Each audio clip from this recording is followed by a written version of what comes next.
Okay, how I design sigils, it just depends. Okay, I've already done one about a letter method one, but I want to do a real quick redo of that. Say you want money. I have,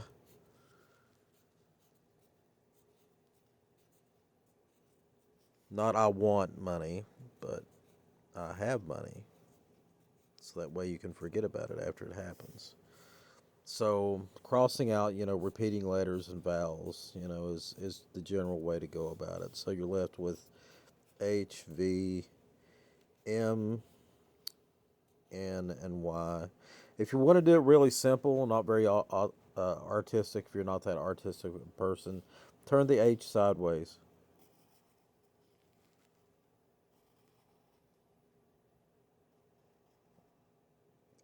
And the V can go up here,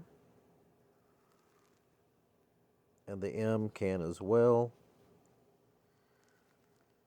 And also hidden in there, you've got the N and the Y. Now you could do something like put a double line here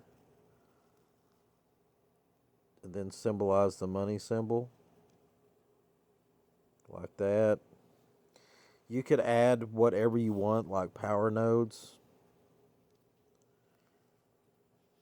you know, you do those kind of things. It's really artistic expression, but it's fueled by emotion to me.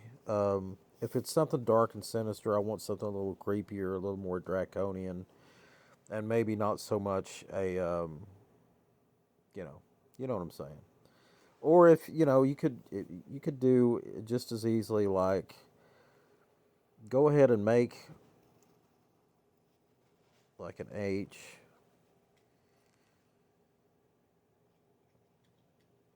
put the V down the middle like this,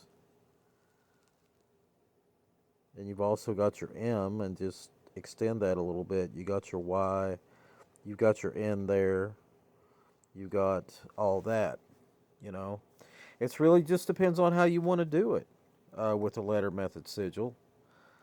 Um, you don't have to do letter method sigil at all. I've seen sigils that just are just like all over the place, or they have just scribbles or whatever. But as long as it means something to you, as long as it reflects that intention you want, and it makes sense to you, that's all. That's what's important.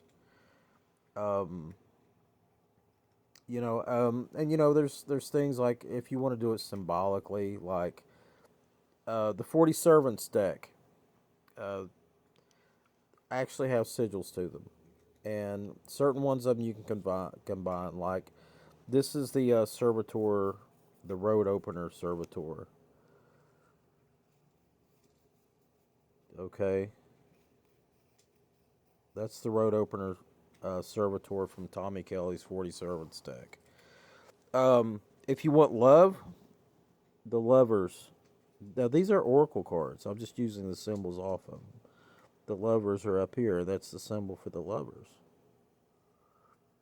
And then you can put like the gatekeeper servitor down here, and it looks roughly like a key.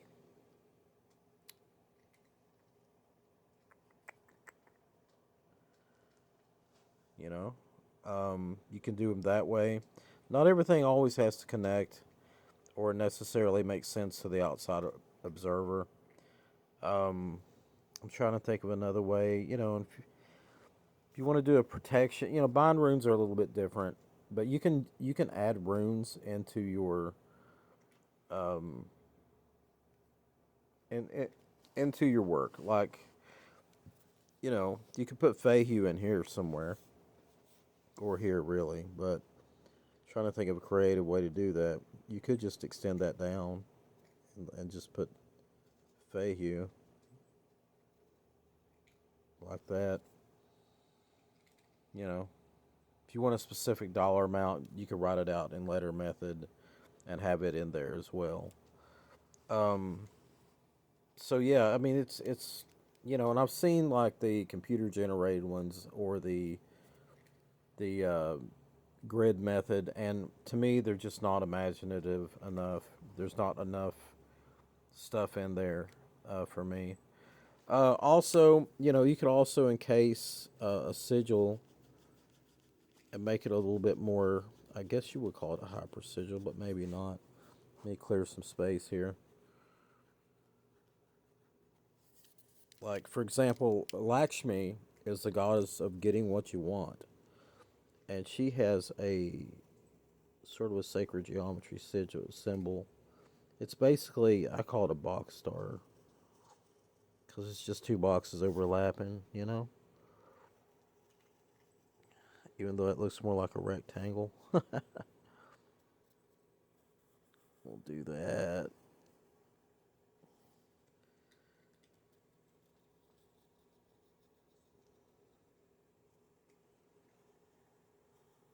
Bear with me here.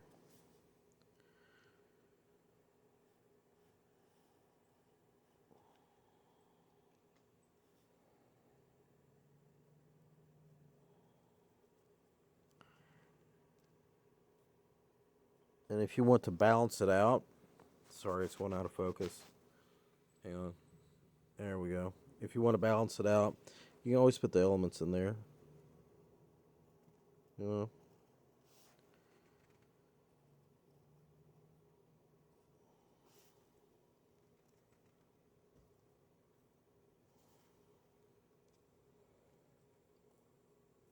do that if you want.